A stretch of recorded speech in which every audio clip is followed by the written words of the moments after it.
قال يا آدم أنبئهم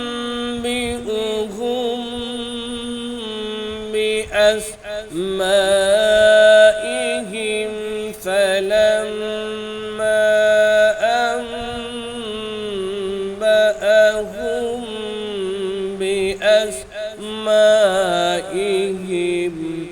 قال ألم أقل لكم إني أعلم غيب السماوات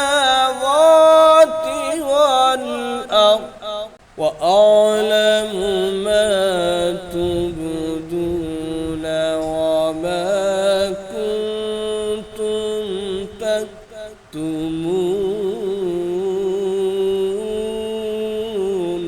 ইরশাদ হচ্ছে, তিনি বললেন, হে আদম, এগুলোর নাম তাদেরকে জানাও।